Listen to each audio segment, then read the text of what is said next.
Hi, this is Jay Dixon. You're listening to the Awaken Nation podcast with Brad Solis.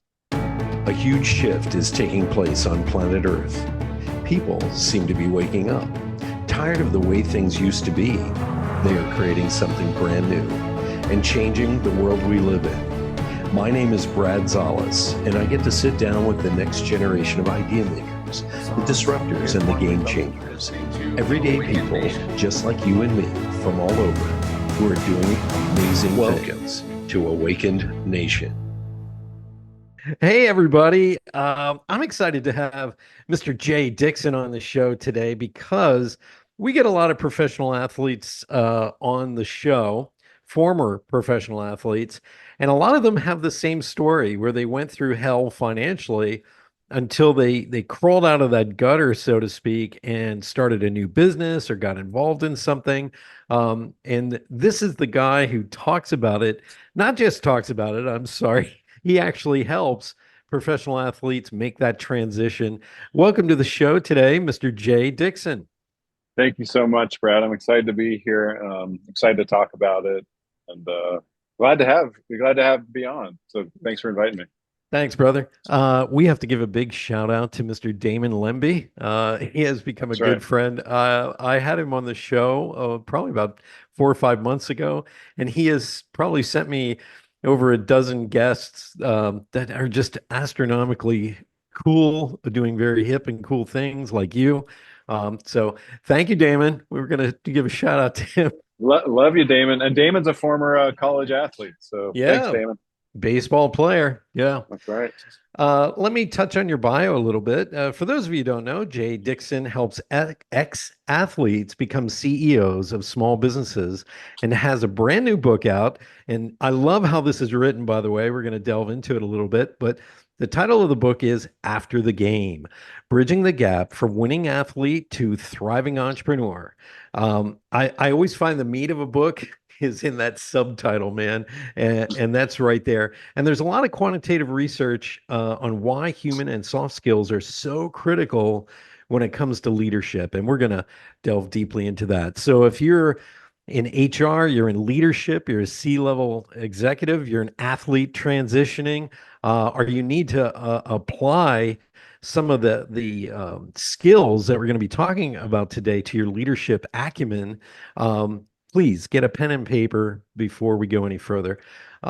First of all, Jay, I want to talk about your, let's paint this picture, man. You talk about this in the book. You're 7 years old, you put on a football helmet, and that was it, man. You're hooked for life on football and being an athlete. Let's start there.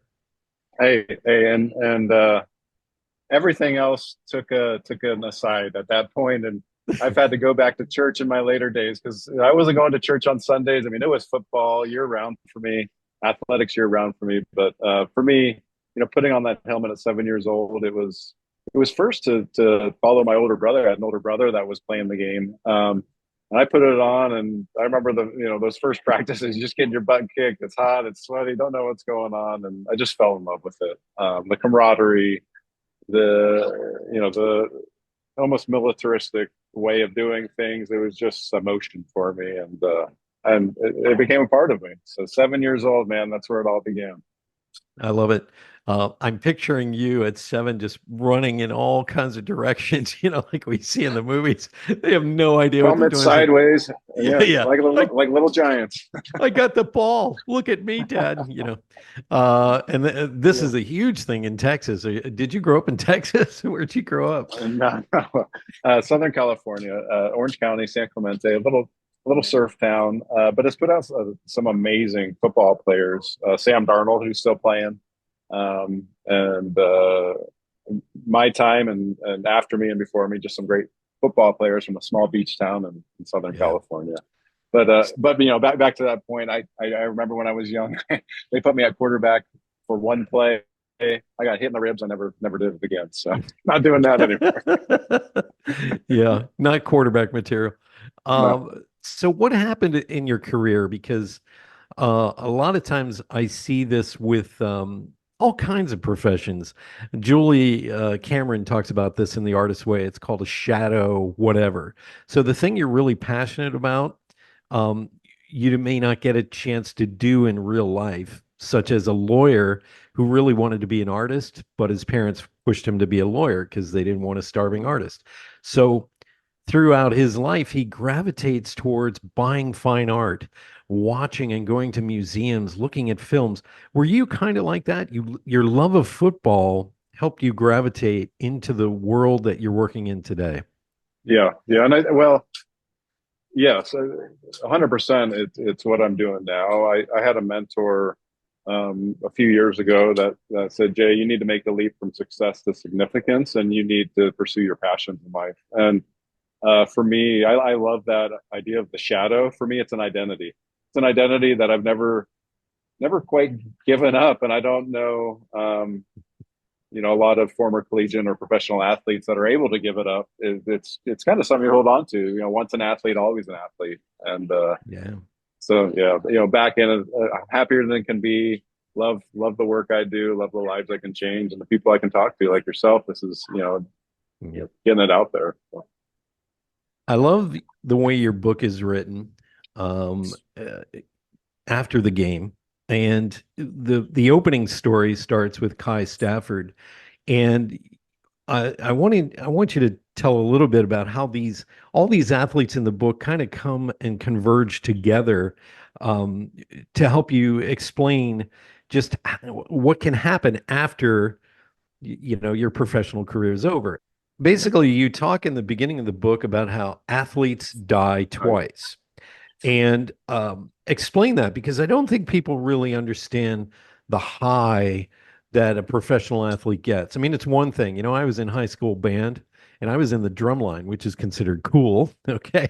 And we marched on the field at halftime. And I remember that our first time marching on the field, we had won, the national championships the year before. There were 3,000 people in a high school football stadium and they're screaming so loud I can't hear the drums. I mean, imagine that. So imagine a professional athlete, the pressure, the excitement, the lights, 35,000 people staring at you plus millions on television. I don't think anybody understands that high. And when it ends, that's incredibly dramatic, wouldn't you say?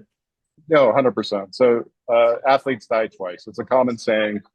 And in writing this book, so I went through 132 studies and I interviewed thousands of former athletes, and not big names, college athletes, some Olympic athletes, and some pro athletes. And we found that over 90% of former athletes, when that game ends, that's their identity, and they hit what's called an identity gap. I worked in collaboration with Harvard psychologists on this, and it's a real problem. So for athletes, especially when you start playing in your formative years, you start developing that identity. That's who I am. That's what I do. Yeah. It's a seasonality. It's an approach, and it's a lot of characteristics you build inside yourself. And you're right. You hit that high on the field or on the court or whatever that medium may be, and it's really hard to replicate that. But even further than that, it's hard to replicate the seasonality, the coaching, and the team around you, and really what am I doing? So it's an identity gap that it's a bit of an epidemic in America, across the world. The International Olympic Committee began talking about it, I want to say in the late 80s, early 90s, of, hey, we've got this mental health problem with athletes when they're done playing. What's going on, right? Right. Um, so so I dove a bit deeper, and found that it is a problem. So college athletes plus college, professional, Olympic, and that's just taking a certain subset of folks, because typically they've developed these skills over time and reached that platform. That's their identity, and it becomes a hard time. On one end of the barometer, you've got, it's upsetting, but you've got depression and almost suicidal thoughts. Yeah. On the end of the barometer, you've got, hey, my best days are behind me. And so it's just a matter of how bad is that identity gap. And so some folks, I tell a story. There's a gentleman that consults with NHL players, and he and I have talked a bunch. And he, as I was writing the book, I was talking to him, and he tells a story to NHL players that he was on that severe end of the spectrum where he was wanting to drive his truck off a cliff and really couldn't figure out who he was. So that identity gap is a real thing, and it's something I'm set out, in my life to solve. And I don't think I can ever claim to ever solve it, but I think I'm providing a great avenue for folks to transition and shrink that identity gap post sports. Yeah. I think it's especially prevalent amongst men because men identify with what we do for a living. Yeah. And I remember a good friend of mine, he got laid off, fired basically after 25 years at the company because they were downsizing, not because he did anything wrong. He was one of their best employees. And when he got fired, I had been through this a long time ago. So I called him up. I said, "Hey, that's what you did in the past. That is not who you are." I said, don't identify with, I just got fired and that means I'm not good enough. I'm not whatever is running in your head. And I think it's powerful that you provide this service. I help some of these athletes become keynote speakers. This is the next wave. They can run businesses, they can become keynote speakers and ride a little bit off of that fame. But identifying too much with that success, that marketing, as they say, don't believe your own hype or don't believe your own marketing. And I think that's what happens. And when they leave the spotlight, they believe in their head, maybe I'm going to be just as successful as I was in the professional sport I was playing. Do you find that to be true? Yeah, yeah, yeah, 100%. And I think, I also theorize that this is going to be, even bigger problem with, now at the college level, we've got the NIL that's gone wild. And so these Hmm. student athletes are, really on the field doing what I did, 20 years ago, but now they're getting that instant gratification and the fame as well. And so when Yeah. that ends, I think it's going to be, a tough time for folks. CEOs of Fortune 500 companies hit these identity gaps, like you said, and you and I can, say to them, hey, don't identify with your job. Don't identify with your job. You got more to that. You're a mother, you're a father, you're a grandparent, whatever it may be. Um, the one difference between, let's say, a CEO that hits an identity gap versus an athlete is typically athletes. That's an identity you develop in your formative years, and there's not many identities you develop in your formative years, and Right. the athlete becomes one of them. So that gets ingrained in the brain. So, like, we led this podcast off. I said, hey, I still say I'm an athlete, right? I like to go to gyms that say you're an athlete. Yeah. um, and it's call it ignorant, call it what it is, but it's a part of my formative years. And as I've gone around the business community, it seems to be something typical. And there's networking groups out there that are just Yeah. former athletes in business, right? So it's this identity. You're talking about being an athlete during your formative years. I was in drumline, in band during those years, but I became an athlete later in life when I started training in the martial arts. I got my black belt in Kempo Jiu-Jitsu, and for the first time in my life, you have to imagine this. I'm a nerd, okay, a book nerd, drumline, the whole thing. And I could finally call myself an athlete. That was one of the bucket lists I wanted to check off, black belt. Love it. And Love it. so it changes your life because you know how to work out at an early age, but also you talk about something I love as well, and those soft skills that we kind of poo-pooed and put off to the side for many, many years, and in corporate America and around the world, they laughed at those skills. You were just supposed to do your job. But we find that people rise to the top faster in an organization if they know how to communicate better than everyone else. They know how to, create an opening line, create rapport with people, open a business meeting, do a PowerPoint properly. Those skills actually help you rise faster in an organization.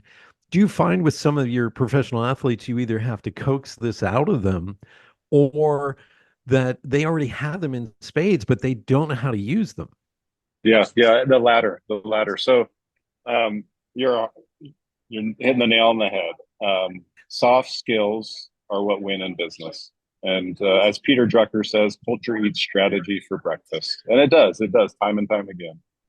I think, for former athletes, what's important is the awareness that they develop the skills and then the transition into the business environment. So, stereotypically, you can take a big, and I can say this because I'm a former football player, a big, alpha male form, football player who may have developed some great skills, some great teamwork, some great leadership abilities. The leadership's a little different in the business environment. So Yeah. now we just need to translate that to the business environment. And so that's what we work on and work with them on is we always start with the minds. And it's that awareness and that transition of these great skills and teaching them that. So but that being said, not just football, but every sport and Mhm. there's some just wonderful athletes out there that are quantitatively proving it out as well. So what we've found is former athletes in CEOs roles return 15% higher return on assets than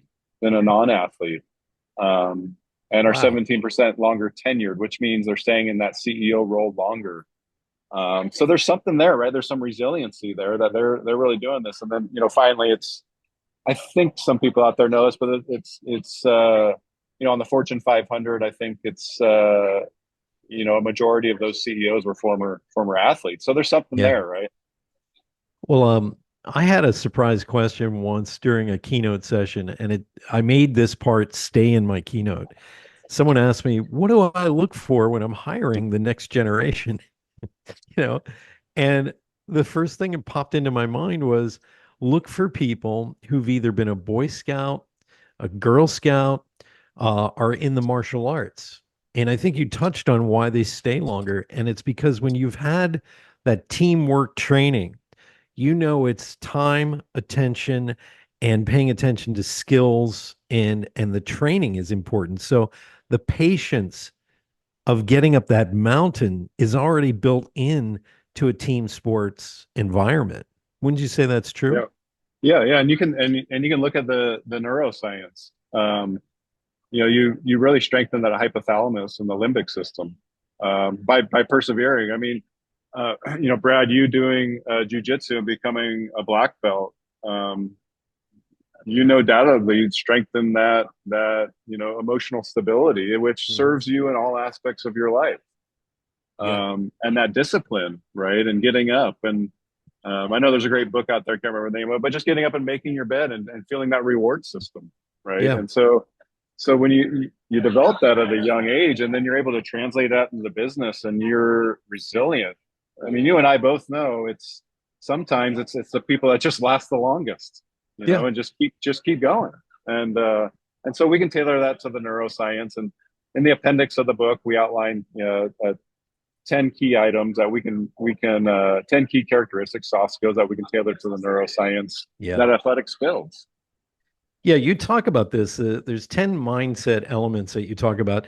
Could you go into them briefly? But let's focus on the one that you think is the most important out of those 10. Yeah, yeah. Um, so there's 10 mindset elements. You're right.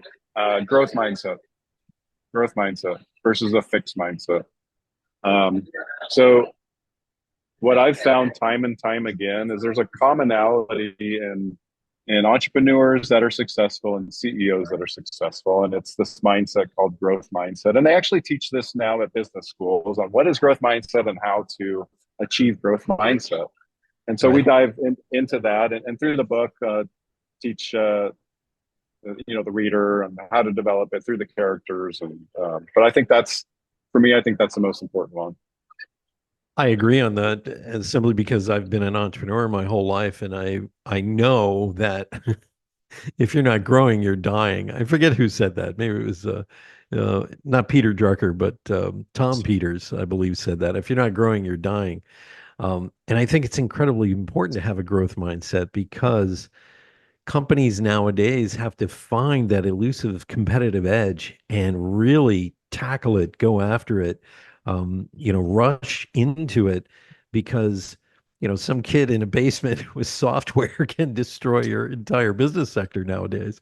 So you really Yeah. have to move faster. So, And I think with the advancement of technology and how fast it's going, those quantitative skills, the ability to, be that quant thinker, the need for that is going to shrink more and more, and the need for these human skills, I call them, is just going to, exacerbate. And I'm not saying that's going away. I'm just saying, hey, everything going on with technology, we need more and more people that have growth mindset, that are able to lead teams, and who knows, AI might take care of, a lot of the rest of the stuff.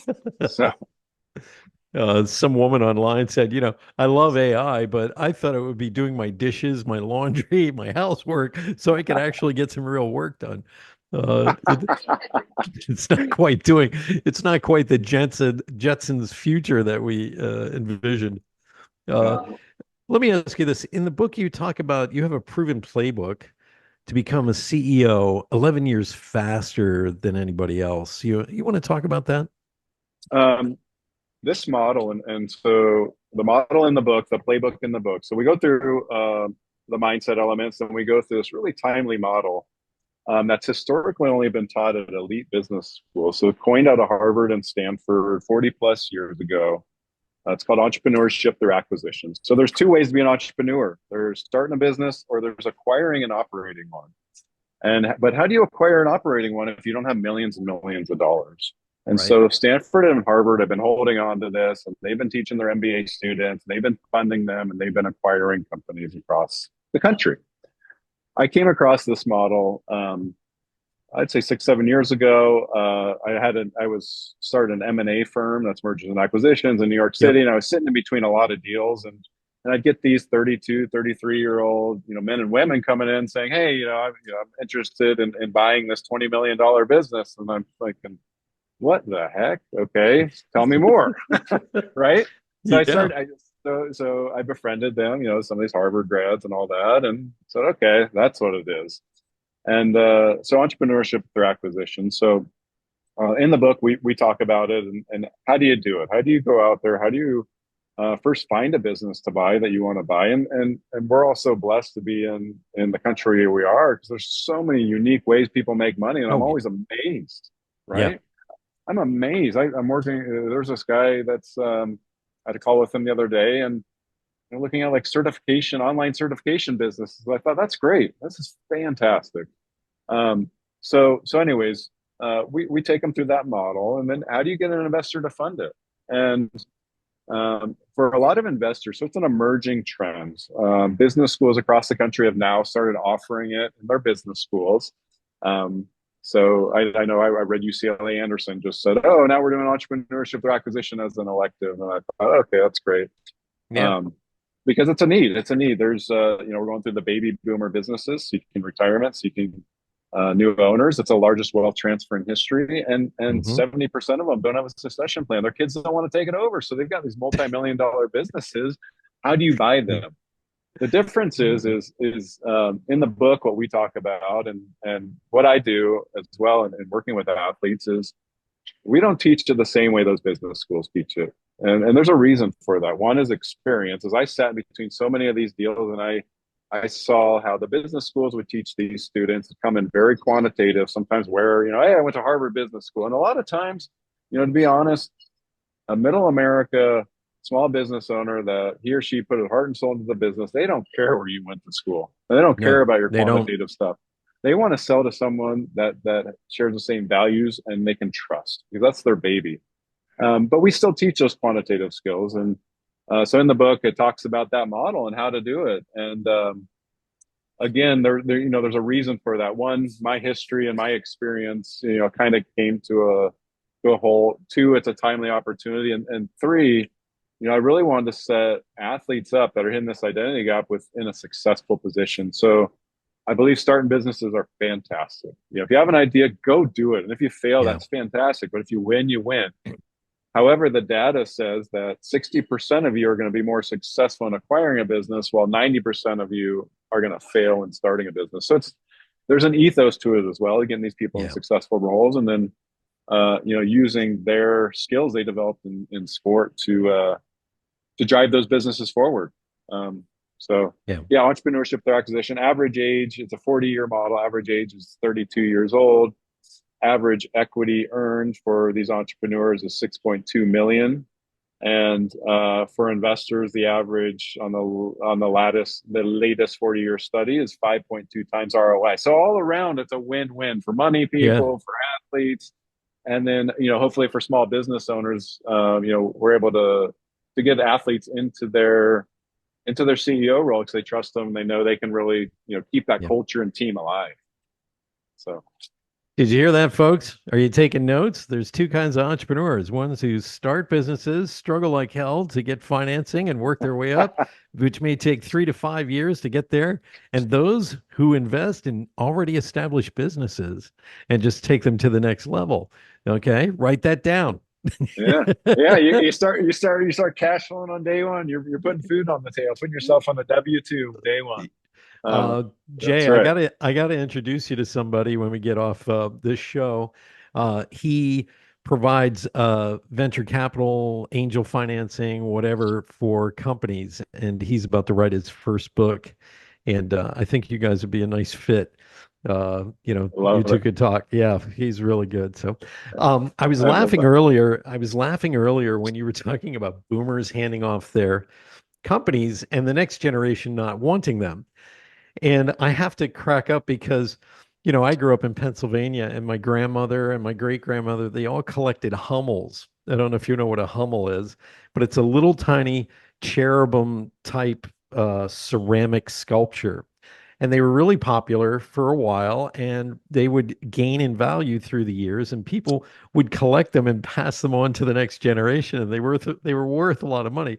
Well, this generation doesn't want anything to do with Hummels or businesses or any of that. The millennial generation and Gen Z, they don't care about this stuff. So I'm cracking up when you talk about this. I Hopefully we can get a Hummel business for someone. There's got to be some interest somewhere. It's hilarious. Real quick, I do want to talk about this. This is one of my favorite pet peeves, and that is the disconnect between academia and street smarts, the entrepreneur that's out there building businesses. And I noticed this years ago when I wrote my very first business book, Liquid Leadership. Um, One of the big books I picked up was by this Harvard professor, and I was so excited to read it. And I really take my hat off to him, but I won't mention his name. But about a chapter and a half in, he admits, I've never owned a business, never ever owned a business. I've taught business. And he said, I interviewed 500 business people to write this book. And I thought, at least he was honest. But I see this huge disconnect, and you talked about it a little bit. Harvard business, Yale, all these Ivy League colleges analyzing business, and yet none of the professors have ever owned a business.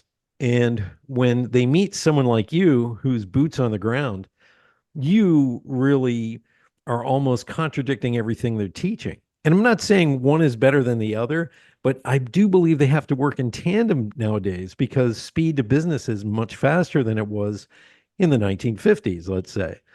Um, let's talk about that a little bit. Do you see that as a prevalent problem in the leadership game? Um, no, look, I'm not going to say an elite business school is not a great tool. That being said, I do believe that corporations and private equity firms and folks making decisions are looking in different avenues to find people with different skill sets. Hmm. Um, Now, the way I like to teach it, and so in my business, I have a I have a gentleman that played football at Michigan, and then he went to MIT and got his finance degree. And I said, hey, how about you teach these very simple finance mechanisms in buying a business? How about you just teach it in sports terms? And so, what I like to perhaps approach is we don't get into analysis paralysis. It's all high level, get enough to be dangerous, understand it, how it works. There's a buyout model when you buy a business called a leverage buyout. We don't need to Hmm. get in the weeds here. We don't need to go Excel sheet by Excel sheet. And in fact, with the advent of technology, it's making it a lot easier. But what you do need to know is, hey, here's the high level of how it works. Here's what it does. here's the interest of all parties and how it works. So, you can kind of Hmm. massage it and how you get there. So I think you're right. Business is changing so fast. I remember, gosh, what was it, 10, 15 years ago? And it was like, hey, you pop up a website, you're in business. You don't need to spend $5,000 a month on a street front anymore. Boom. And now it's even faster. Now you just start a social media. And so business is evolving and changing so fast. I mean, look at me, for God's sakes. I'm in a co-working space. Who would have thought I'd ever do this? And so um I yeah, I don't know, with the academia, I just, in what I did, I just think it's a bit more practical. It's real world. It's to the point. It's efficient, and Yeah. it's a way to kind of absorb things and go out there and learn and learn. And Brad, Yeah. um, it's the best experiences on the ground. I agree. I'm not knocking academia at all because they really know how to project, profit and loss. You can read a financial statement. You can decide who the winners are. You can do that analysis. But I found that the entrepreneur who starts a business and then gets it to that level of systems, that's when academia can step in. It's the business starter I think they have to teach at Harvard and places like this and MIT. Like I always say, you can study all you want to become a fighter pilot. You're not a fighter pilot till you put 10,000 hours and 8 Gs in the cockpit. Yeah, Then yeah, you become a fighter pilot. And that's hard to do. That's not easy. So I'm glad you yeah. said what you said. It is exciting though nowadays. Go ahead. I'm sorry. Yeah, yeah, no, no, and for me, the one real world experience I really harp on is when you go to acquire a small business, and kind of what we talked about earlier is, um, while some of these elite folks may have great resumes and may be able to dive in deep, I found that you don't need to, get everything down to the penny. You don't need to, chomp on what your resume was before. In fact, what we talk about, and it's in the book, is creating a failure resume. It's great. It's great. You've got all this great experience. Tell me where you failed, and I don't know if anyone out there is really talking about that too much. So I Yeah, I'm glad you mentioned that. This entire show, we're about to start our eighth season, but Awakened Nation was founded on those failure stories.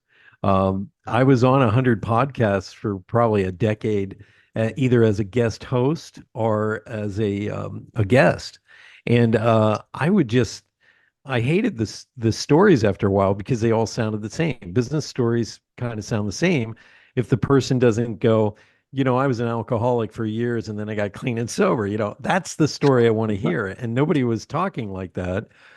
And I got on a show one day where I was asked to be on a panel, and I'm thinking, why am I on this show? Because these other two guys were heavy hitters in the speaking industry. And the first elder statesman of our group, he started talking about going back to work and building a business after the death of his son. And the other guy started talking about he got fired from his dream job and diagnosed with skin cancer in the first week and couldn't get a job for 18 months. And I said, that is the conversation that brings us to how you develop resiliency, grit, the power to climb out, and I think that is the true nature of an entrepreneur, that never give up attitude, that resilience, that part of us that, you find easily in professional athletes, football players, soccer players, baseball players. Yeah, how'd you like how I circled that back around? That was nice, wasn't it? you're Um, doing it. I'm Yeah. doing. Uh, we had Shay Hillenbrand on the show. We've had uh, Marcus Ogden on the show. We've had Bruce Buffer on the show. And the one commonality that they all talk about is that transition from fame back into the real world. And I got to tell you, it's a powerful, powerful story. And for some, it's incredibly painful. Shay walked away at the height of his career, just said, "I've had enough." and realized he was living in a fake story he had told himself. Marcus Ogden had several failures after playing football, um, and then brought back the thunder in his life. Um, Jackson Crisp as well had an injury, like 6 weeks into his professional career. Where do you go from there? Mhm. So I love the work that you're doing, man, and I think you're helping a lot of professional athletes make that transition. And there's a really telling statistic that's kind of sad, but in the NFL, I believe it's a very high percentage of professional football players within 3 years after they are done with their professional career, they're bankrupt. And from that moment on, what do? They struggle for the rest of their lives. What do you tell an athlete that is still mired in that failure? Because there's so many business opportunities that they could go for, but I feel they're still living in that past of over here. It's like I went to the moon. Okay, so Yeah. now what? Yeah. Yeah. That business is the ultimate sport, and you've developed the skills, and we'll put it on a resume and we'll outline them. And if you pick up the book, you'll see you've developed those skills that are going to serve you in business, and you can succeed again. And I know, I guess there's that word ego out there that maybe they need a little humility post sports, but they can translate that into business and have a little different ego. Maybe the ego's through the business, because leadership is also not from the front in business. It's from the back, and it's from the side, and it's promoting people around you. Marquise Ogden is an endorser of the book, and in the NFL, D. Maurice Smith, who is the NFLPA director, is an endorser. He was there for 20, 30 years, led him through some amazing times. So, yeah, and with the financial items, I think it's you know partly inflated ideas that money's going to keep flowing and all that, but Yeah, also it's an identity gap, and it's their whole being is falling apart, yeah, um, and sometimes you spend to cover other things up, and so I'm trying to solve that identity gap, and there's those financial mechanisms, um, but yeah, it's they athletes have developed it all, and it doesn't matter which sport, yeah, in all sports you've developed some amazing skills that are going to serve you in this business life. And I threw out some numbers earlier just with what I do, but think about these CEOs, and if you want to yeah. go climb the corporate ladder, well, look at what you've learned. Now let's put that on a resume, and sometimes even for me, like just put it in front of you. It's kind of look at yourself, tell yourself your story again, but in a Yeah. new frame, right? Um, that's powerful. I love what you're talking about here because it definitely helps. I do want to talk about this because some of these athletes, they get a divorce or they go through hell or multiple divorces afterwards. But in the book, you talked about Kai Stafford, and I was impressed by the fact that his wife was keeping him on budget. What do you say to these guys who have a great wife standing behind them? Because that can determine your success in life, your partner. 100%, 100%. My high school football coach said, always make sure you marry the right person. And it never really rings. I don't know why he would always, Coach Brown, why is he saying that? It rings so true.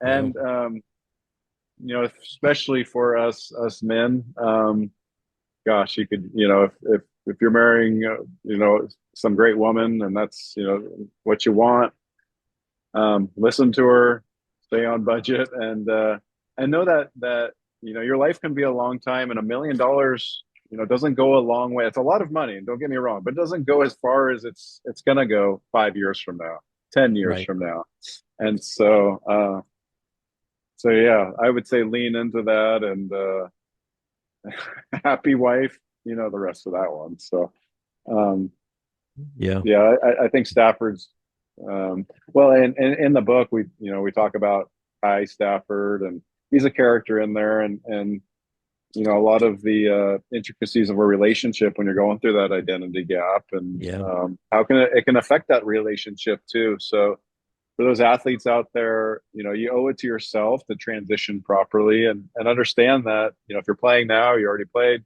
you're going to hit this gap, or there's some things that can affect your relationship as well. Yeah. Now you don't just help, men athletes, you help women athletes as well. What do you find that's a little different with women athletes? Uh, One statistic is female former athletes outperform male former athletes. This is a small study as CEO. Yeah. Um, and I'm not sure what it is, but I'm a huge fan.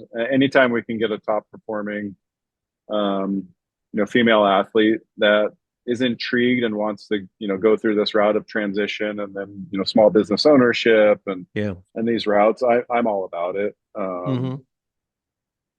Yeah. And I don't, I couldn't tell you scientifically exactly what it is, but yeah. Well, they did the women's study years ago, and they found that publicly traded companies that have three or more women on the board of directors do 40% better on the S&P 500 than all the other companies. Now, 40% is more than impressive. It's an aha moment. And that doesn't mean you're like, oh, I'll just throw two more women on my board or, whatever. That's not what it means. Their ideology, their way of working has to permeate the organization because I see this with women all the time. They're more into the relationship Mm, of business than the hunter attitude that men kind of come with naturally. We're hunters.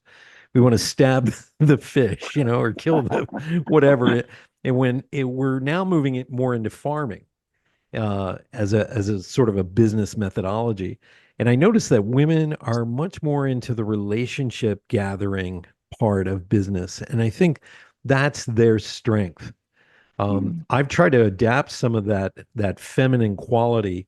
I had somebody come to me once, and they're like, "We can't work with this guy because of his personality." And I said, "Well, find a way to work with him because he's the very best at this particular skill. Until you find somebody better, you're going to have to learn ways to work with these personalities."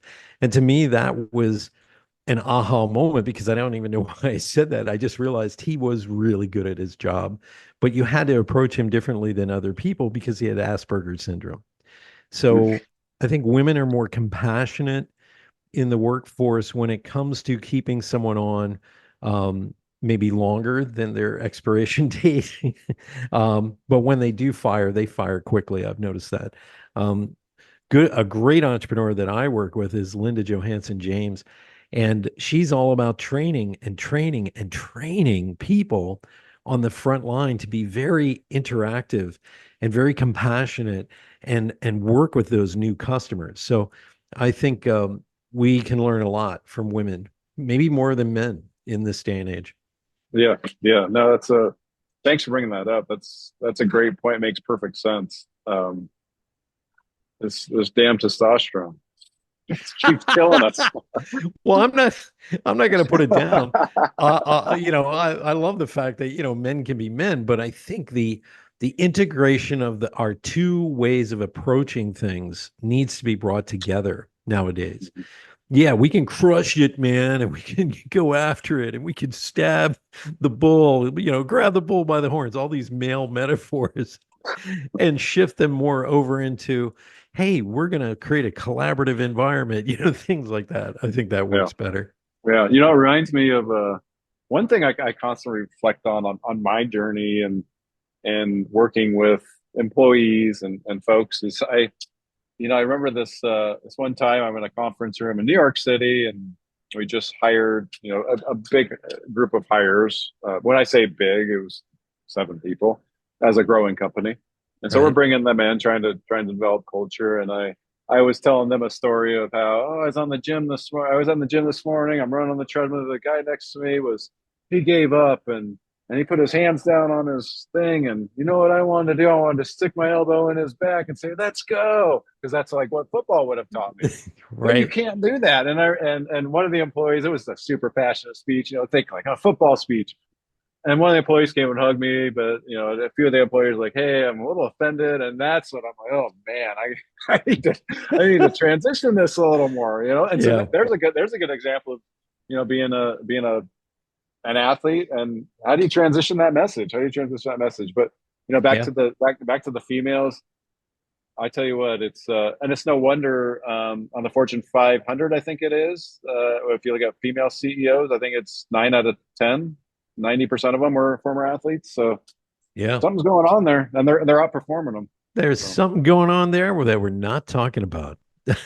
not talking Hey, about it. hey, everybody, reach out to Jay Dixon. Just go to his website, successcoach.com. He's got some great stuff up there for you to learn from. And also pick up the book, After the Game, Bridging the Gap from Winning Athlete to Thriving Entrepreneur.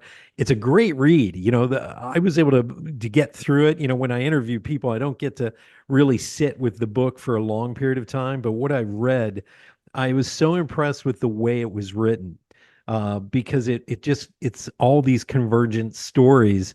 Then you talk about the 10 mindsets and getting the CEO faster and all this. So I recommend everybody please pick up this book, because it will help you in your leadership position. Even if you're not buying a business, or if you're an entrepreneur, you're in the leadership position, or you're sitting there saying to yourself, how am I going to find the next generation of leader to take my place? Pick up the book. It's been an honor to have you on the show today, Jay. Thank you. Thank you so Amazing, much. amazing. This was great. Thanks so much, Brad. Yeah. It was great to talk. Well, I'm not leaving you yet. We have a lightning round. Damon Let's do got it. through this. Damon got through this with Pablo. We had to hold up Pablo to the camera. Um, so I'm going to ask you a couple of questions so that my audience gets to know you better. And my first question is, tell us what sport you love besides football that you might have gone into. Ooh, uh, hockey or lacrosse? Uh, Stuff with a Yeah, stick. stuff. Hey, I think yeah. Hockey wasn't offered, wasn't a thing. Grew up in Southern California, and lacrosse wasn't on the West Coast yet, and now I love them. Yeah, hockey or lacrosse. You I know, you stick know, I stick in hitting people, I guess. you do know how hockey started. Up in Canada, when it would get super, super cold, they needed a way to vent off, their frustration at being stuck in these horrendous winters. So they took a cow patty, that's the puck.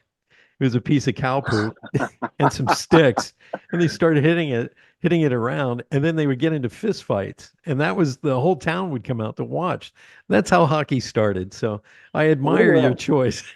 at well, I'll do it without the cow dung, but My second question, and it is my favorite question, and that is, do you have a favorite memory? river rafting with my dad and brothers.